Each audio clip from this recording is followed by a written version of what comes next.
Side quests, the rainbow sprinkles of gaming. They're colorful, delicious, and I want some. On the side. Sometimes it doesn't matter how good the main campaign is, if there's no side content, then it just feels empty. This list includes all kinds of quests and boils down to 3 criteria: the fun, the reward, and the story. And I myself have accepted the daunting quest of finding the best ones in all of gaming. For I am Nintendo Dope Man, and these are the dopest side quests. If this does not come on the side, I will send it back. Oh, what sad times these are when the nation's youth run around in dungeon clothes playing the games of Satan. Young man, if you really want power, there's only one thing you must do: find Jesus. Finding God in real life can be hard. The man does not exist. Finding him in South Park, though, is a lot easier. First, find Father Maxi. Then think to yourself, WWJB. Oh, look at that church. It's so random. You found me. Then go back to Father Maxi. Many find Jesus only to lose him later. Then go back to the church and find Jesus again. Well done, my son. I don't even need to write my own jokes for this one because it's f***ing South Park. You can call me once per day with this, but I can't help against bosses. They're scary.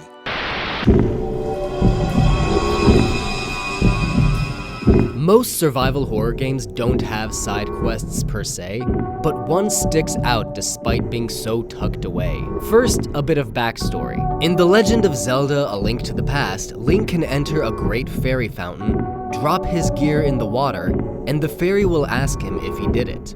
If he answers honestly, she upgrades that item. We are not going in the sewer, and that is final! Oh yeah? Now, at the end of an offbeat path in the sewers of Silent Hill 3, Heather can drop her steel pipe in the water, which causes a fairy to reveal herself. She'll ask if you drop the gold or silver pipes, but if you answer honestly, she'll give you both.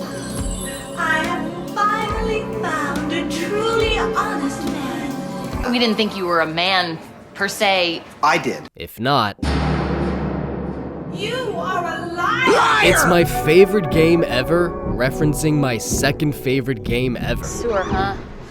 All right, let's do it. We've come this far, right?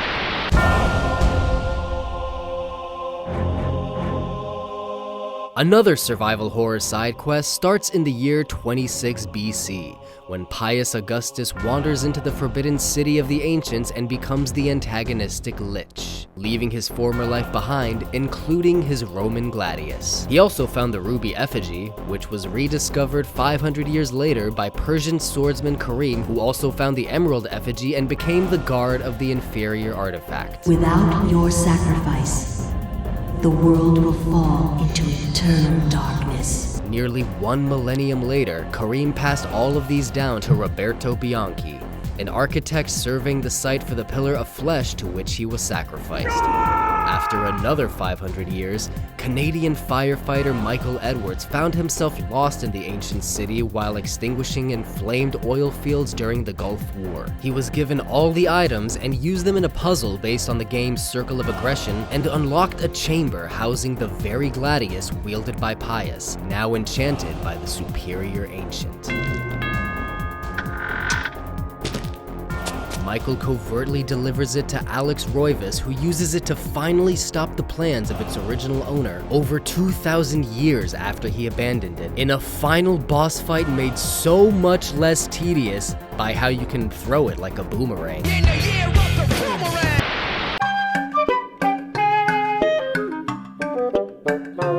While most would think of the one from Ocarina of Time, the Link's Awakening trade quest is way better. The progression feels natural and less out of the way since it's basically required for the main quest, although that does make it feel a little less side questy. If you're unfamiliar with trade quests, they go like this. I traded a thumbtack for Meredith's junk, for Kelly's crap, for Phyllis's garbage, for Oscar's trash, for Stanley's crap, for Ryan's junk, for Creed's garbage, for a very cute squid that Aaron happened to have.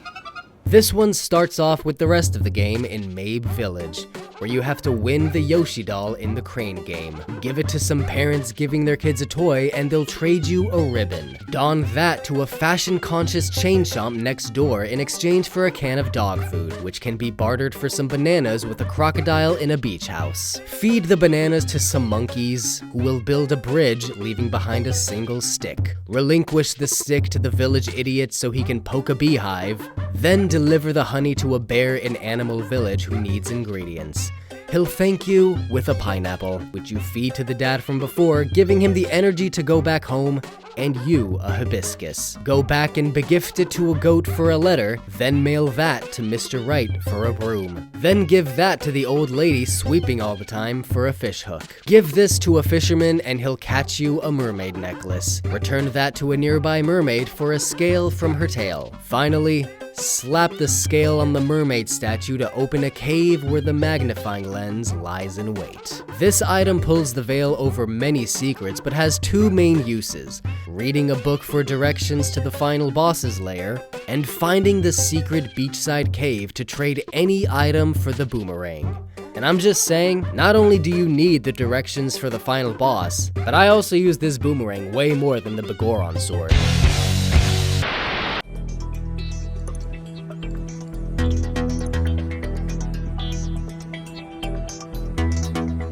In Vice City and San Andreas, players could acquire various businesses that all had their own mission strands and profit generator. I work. I got jobs. In GTA 5, they blew this idea up even more. All three characters could invest in various properties, some shared and some exclusive. A bar, a music venue, a theater, a restaurant, and of course, It's a medicinal marijuana dispensary. and various other wise investments. Each one had its own missions that could happen at any moment, alerting the character with a text message, and needed to be completed right away. While it is annoying sometimes to just drop whatever you're doing and attend to your business, that random urgency made it feel a bit realer, and the missions were nonetheless fun, diverse, and of course, profitable. And apparently there's way more you can own in GTA Online. It just... this game doesn't end. You have no idea what I happen to do for a living.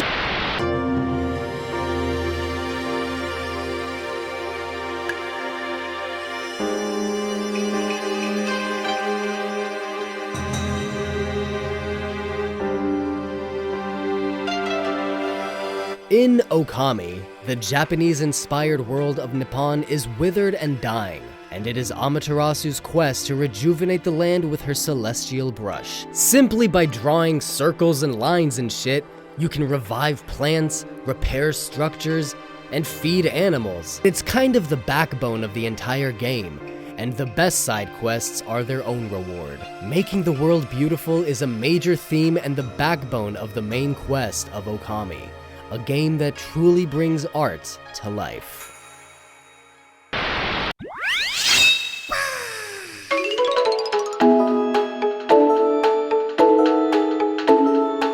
The beefiest, meatiest side quest feels like a game within a game, and one of the most beloved is the Chow Garden. Chow are cute little creatures in Sonic the Hedgehog, and in the Sonic Adventure games, you can be their f***ing parents. Hatch them from an egg, raise them, take them to school, genetically splice them with animals and drug them with performance-enhancing supplements, and even unlock 2 light and dark gardens by guiding their moral compass. Shit, this raising babies is easy, huh? All this, all just so you can force them to compete in these cute little races and other Chow Olympics. It's just too adorable. Let's have another.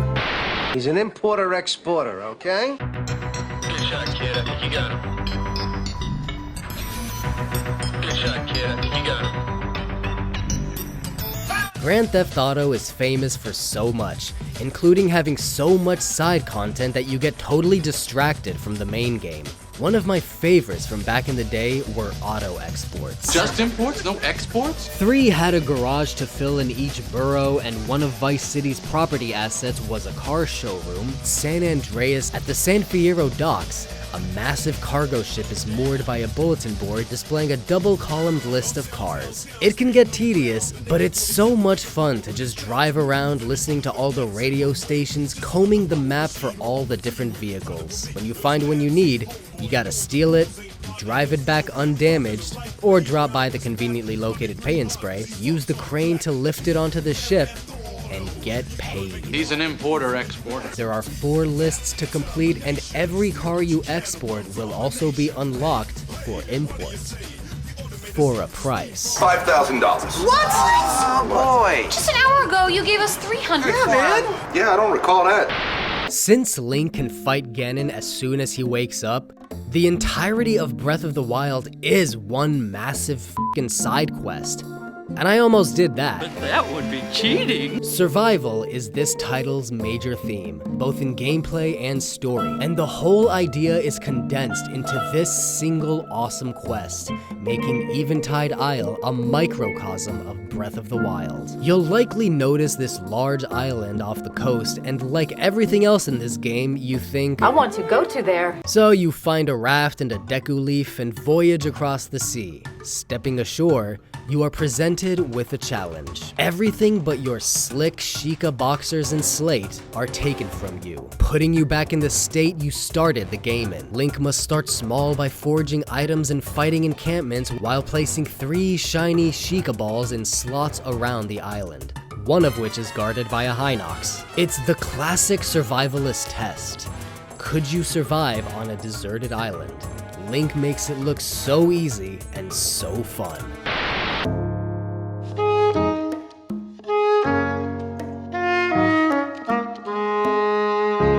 In Breath of the Wild, the ruins of Hyrule are still home to several isolated pockets of civilization. One of these is Hateno, where Link meets a contractor who sells him his own house. So this mission already starts awesome. Link is a fucking homeowner. You can sleep and save and hang weapons. Later on, you meet one of the builders on this small island in the Akala Highlands and basically have this conversation. Can't you imagine a place where people live together and like provide services for each other in exchange for their services?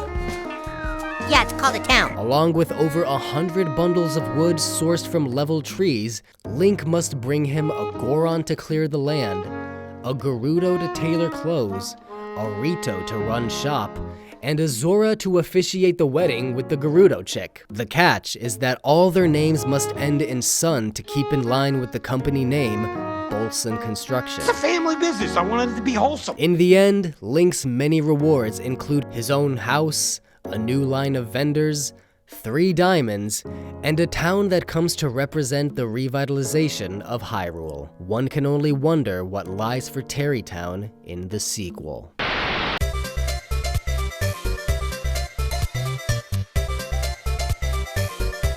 Like many a great RPG, Paper Mario had many a great side quest, but the Trouble Center will always crumple the others. In the ghetto that is Rogueport, there is a service stall where characters can lodge any complaints or problems they need help with. Mario accepts a quest, meets the NPC, completes the quest, and returns to the NPC for a reward.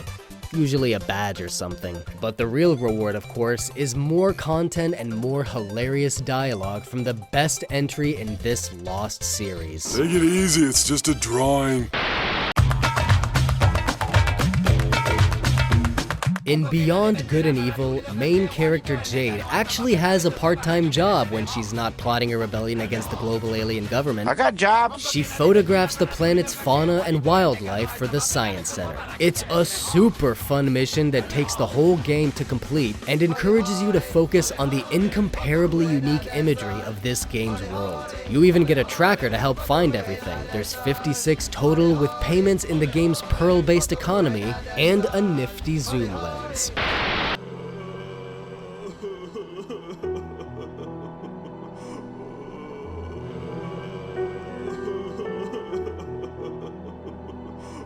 Hollow Knight is anything but hollow when it comes to content. Early on, you likely enter the nest of the Grubfather, an elderbug crying amidst a field of empty eggs. All 46 of his cute little worm babies have been bug-napped and imprisoned in jars throughout the kingdom of Hollownest, and the knight must rescue them so they may tunnel back home. They often encourage and require a morsel of exploration or combat or puzzling, and they play into the story of the collector, whose lair can be conquered for the grub map, which pinpoints every remaining one's location. Each grub rescued nets the knight a reward from their grateful pupa papa. Most of the time it's like 100 geo, but other times it's pale ore, and saving them all earns you the Grubfather's charm, which takes 3 notches and enables the nail to shoot cute little baby nails. But the ending. Oh god, the ending. It must have eaten Wormy!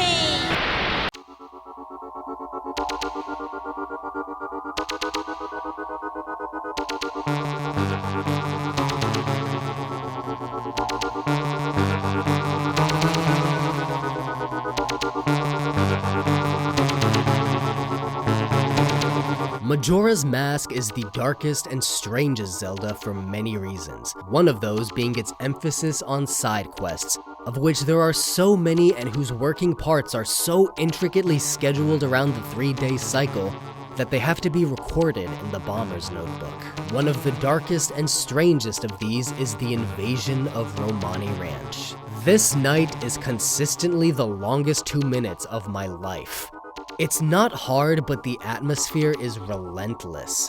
The spooky glows against the dark sky, the dog barking and growling at their trespass, and that haunting synth tune. If Link fends off the ghost alien thingies, Romani rewards him with a bottle of milk. The ranch is saved, but it doesn't end there. Crimea offers him a ride into town on her delivery, and after some thoughtfully written dialogue, she finds the roads are blocked, funneling them into rival ranch territory. Link must protect her cargo from the Gorman brothers by pummeling them with enough arrows that should totally have killed them. She rewards Link with Romani's mask, acknowledging him as an adult who has earned a seat at the milk bar. He'll have to drink alone though, because nearly everyone sought refuge from the moon at Romani Ranch. Can we get a couple glasses of milk? Oh my gosh! A floating shopping list!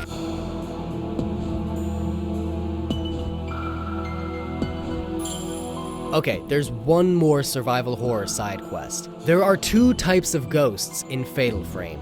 Enemies that attack you, and collectibles that just fuck with you. Every last one is unique and skin-crawling. Walk across a hall, appear under a bed, or just jump right at you. You have to snap a photo super quick because they only appear once per playthrough. It can get annoying reloading a file each time you miss one, but they do carry over to the next save file, and when you first beat the game, you unlock a checklist that helps keep track. I'm not a shopping list! I'm a ghost!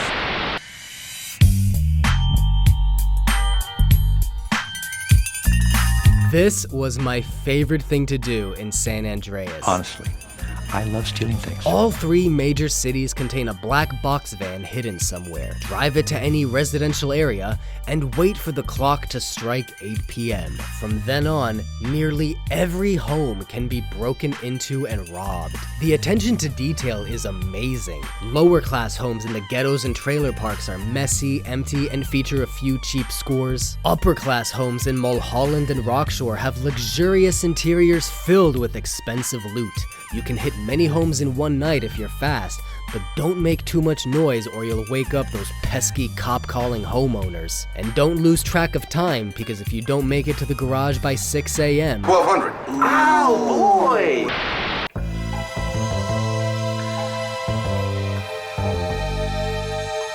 After exploring the vast expanse of Dracula's castle in Symphony of the Night, if Alucard kills the possessed Richard Belmont, his quest remains incomplete and Maria is sad. But if he exorcises him using the holy glasses, you explore the entire castle all over again, upside down. It's insane how everything still connects and works so perfectly. It doesn't take as long as the first time, but it's full of newer and harder enemies and bosses, and you still have to refill the entire map. The goal is to gather the 5 essences of Vlad to gain access to the central chamber where Alucard's father Dracula awaits for the true final battle. The thing about the inverted Castlevania is its ambiguity. Is it a side quest, a post-game, or just the second half of the whole thing? It's all of those combined, and that's what makes it just as compelling as it is dope.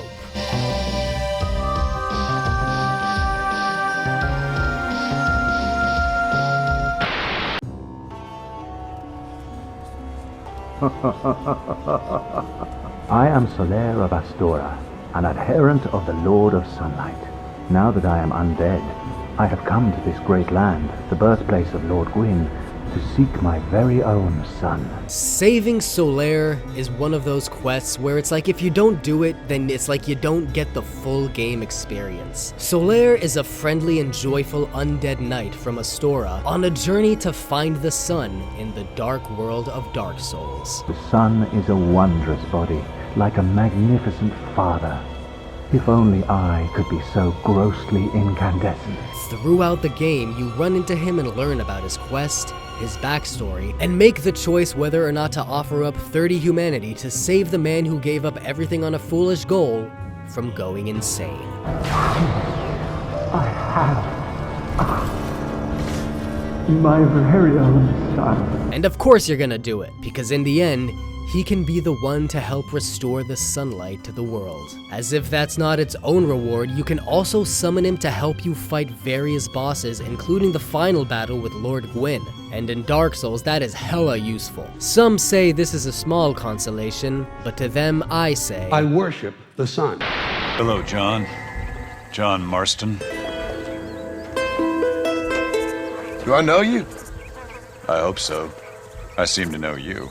The Strangest Stranger mission in Red Dead Redemption comes in 3 parts. John Marston meets a man in a suit and top hat looking over a cliff to Mexico. He says he knows John, but John doesn't know him. He gives him a little morality test. Just if you've got the time, friend.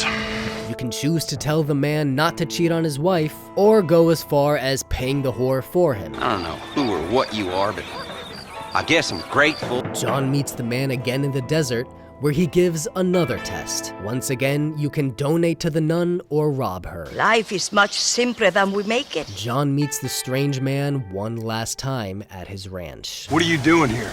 My accounts. I'm an accountant. Is that so? In a way. What's your name? You know, it's the darndest thing. I can't remember. Tell me your damn name and where you know me from. Well, I know you from Mexico. I know you from back out west. Hell, I know you from all over. Who is this guy? Fan theories claim him to be the devil, the Grim Reaper, or even God. Personally, I lean towards God because of these— Damn you! Yes, many have. God damn it! And his story doesn't end, or rather doesn't start, there. In the prequel, Red Dead Redemption 2, Arthur can visit a strange cabin filled with suspicious quotes, paintings, and furniture. At the end of the game, when playing as John Marston, you can return to that cabin. It's a chilling, story-driven side quest that displays both the mysticism of the Old West and the conscience of those forced to play in it. I'm sorry, do I know you? Do you like parties? Because you've been invited to one. Of course, you'll be killing all the other guests. Are you ready to attend? Who done it? There has been a murder. Who done did it? A murder, you say? Who? I do declare. Before Skyrim was the 4th Elder Scrolls game, Oblivion. And there was a side quest so good that it makes me wish I liked overly complex fantasy RPGs. You creep around the Dark Brotherhood compound during a party, on the secret quest of killing each member. There are so many branching paths this mission can take because you can kill them in any order. They can be discovered, you can coordinate with the remaining ones, misdirect them, manipulate them, even turn them against each other. Or you can fuck up and get caught. 2 of us have been murdered. One of us is a killer. The But who? It's like that episode of The Twilight Zone where the neighborhood gets suspicious of each other, and you're the alien at the end. They pick the most dangerous enemy they can find, and it's themselves. All we need to do is sit back and watch. The whole quest is packed with action and subterfuge working together to get your adrenaline pumping. So again, who done it? You done it. There has been a murder, and you are a suspect. Okay. Help! Help! Help! Courage. Courage.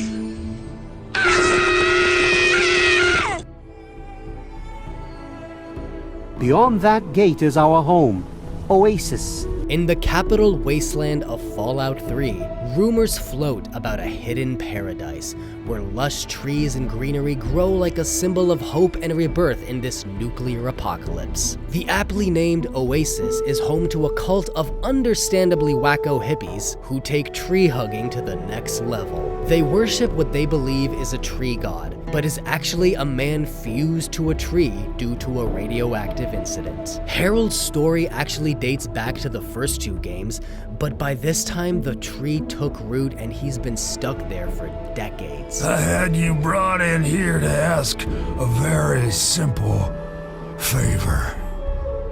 Would you please kill me? The poor guy has just one request, but he's not the only one. Why else would he have called for an outsider's assistance? The cult leader asks you to slather his heart with a sap to prevent the forest from spreading and potentially attracting any dangerous outsiders. I know you'll do what's best for Oasis. In defiance, his wife asks you to cover it in liniment to spread the forest and rejuvenate the earth. Instead of centuries, the wasteland will become green in mere decades. After clearing the caves of monsters and the loot left behind by the people they killed, you find Harold's heart and make your choice. This quest has it all. Exploration just from finding the damn place, combat in the caves, fascinating story told through hours worth of dialogue trees, multiple outcomes, each with pros and cons, and a weighty moral decision where you can sympathize with all parties on both logical and emotional levels. It's fucking perfect. Anything worth its value is worth fighting for. Huh? Yeah, this perfect right here. This what we gonna plan the heist at. You son of a bitch! I'm in! When CJ begins working at the Four Dragons Casino for Woozy, he becomes entangled in a war between the Triads and the Leone crime family, the same mafia from GTA 3 with whom CJ had ties. After gaining Don Salvatore's trust, the double-crossing side quest becomes available, an elaborate heist of their rival casino, Caligula. This consists of 5 preparatory missions and the final job. Architectural espionage has CJ sneaking into an office building to snap a shot of the casino's blueprints and escaping way too many security guards for an office building. It's good practice for when we finally get a crew in on this. Key to her heart introduces one of the game's freakier girlfriends who works at the casino. You have to go on enough dates to convince her to get on board the heist, or just kill her for the key card. The important thing to remember with a plan like this is that nothing can go wrong. Dam & Blast tasks you with destroying the backup generators in a hydroelectric dam. While I get as much heat on me as possible, y'all get away with the green. Cop Wheels has you stealing 4 police bikes and loading them onto a Packer circling the most dangerous freeway in the game. It'll be just like fighting Berkeley, only bigger. And Up, and Away forces you to break into a military base and steal a heavy-lifting helicopter, which sounds way harder than robbing a casino. Stealing stuff is about the stuff, not the stealing. And finally, we all good? Yeah, we're good. Alright, see you at the back door. Breaking the bank at Caligula's has CJ, Woozy, Zero, the whole gang, even the janitor get the job done. The mission is as long as it is fun, and even though I can never reach the helicopter they want you to escape in, meeting everyone in Verdant Meadows in the end rewards CJ with 100 large and 1 satisfying phone call. You stupid, backstabbing piece of eggplant shit! Salvatore, nice to hear from you too. Fear not. All will be well. I will not touch drink. I will find the hermit. And once she is herself again, we will find you. This was the hardest quest to choose. Picking one quest from The Witcher 3 is like picking one Beatles song. You fucking can't, they're all too good. Mother, it's me. Do you recognize me? This game set a new standard for quests of all sizes across all genres of gaming. Side quests in The Witcher 3 are as good as main quests in most games, rich in both gameplay and story. You've a right to be cross. I was not the best husband, the best father, I know. The one I chose to represent them was Return to Crookback Bog, but in reality, you can just pretend like this entire game is the third Dopest side quest. Thank you, Witcher. Despite all. Farewell.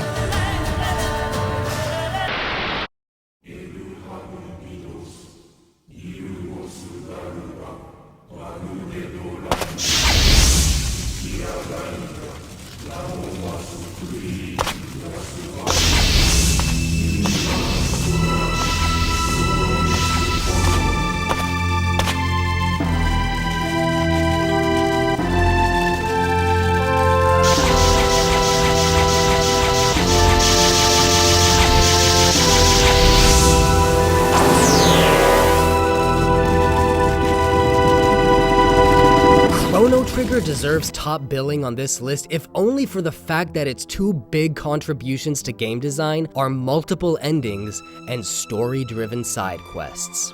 The dopest of these teeters on the crux of the game. For the first half of the game, you're led to believe that the main antagonist is Magus, the Dark Mage, but by the time Chrono is gone, you meet him atop a scenic cliff where he reveals his backstory and a common enemy you share in a much greater threat. After insulting the late party member, you can either defend his honor by fighting him a second time, or take the high road long enough for him to also reveal that he can be brought back. And as you walk away, he stops you and joins your party. This was unprecedented at the time. Back then, in video games, big bads remained big bads. Unless you count Bowser in The Legend of the Seven Stars. This whole thing rewards you with one of the strongest characters in the game, the best and canonical ending, as well as subsequent quests you couldn't play otherwise. Chrono Trigger is the greatest JRPG of all time, and Magus is a milestone in video game storytelling. The progenitor of the contemporary side quest. And that really makes you feel like IGN can actually still spit some bars sometimes.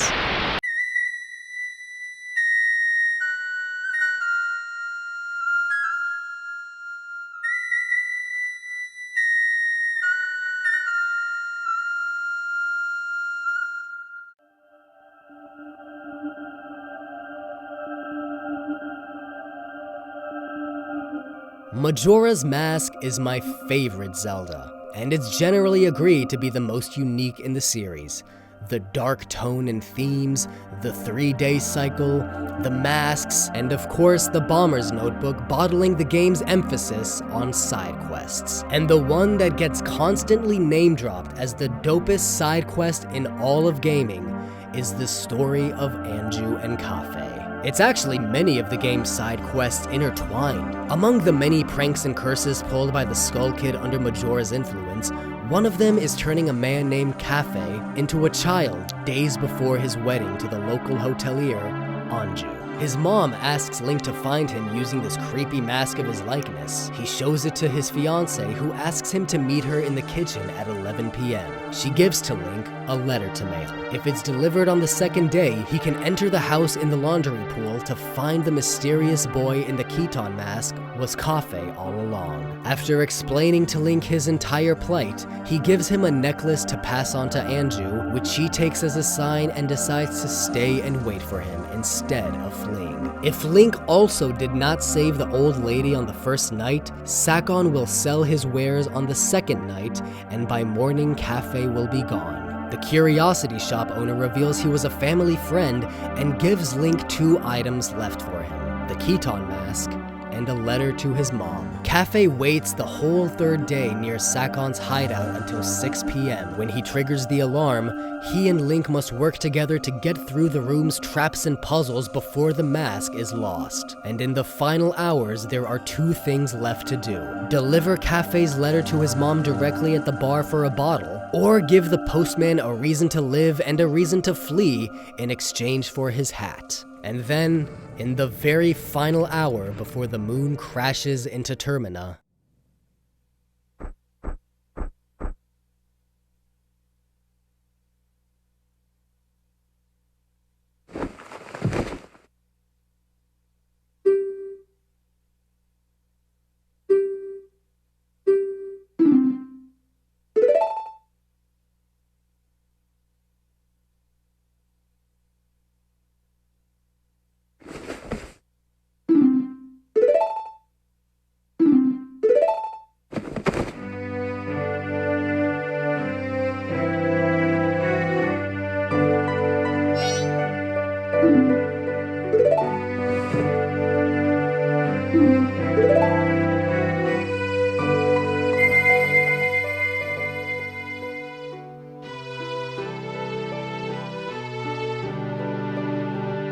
Majora's Mask is a game about death and everything it takes away, which happens to be everything.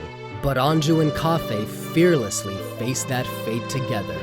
So it's the elaborate design, the handsome rewards, and the simultaneously heartwarming, heartbreaking story that makes Anju and Cafe the dopest side quest. That whole string of events was nothing but a side quest. Would you consider the post-game a side quest? Because if so, a few honorable mentions would have been worked into the list. Oh well. What did you think? Was I right? Was I wrong? Was I both? The best side quests tell their own individual stories while simultaneously pushing forward the larger narrative. So smash that like button, leave a comment, sub to the channel, and let me know your favorite side quests down in the comments. If this is on top, I send it back.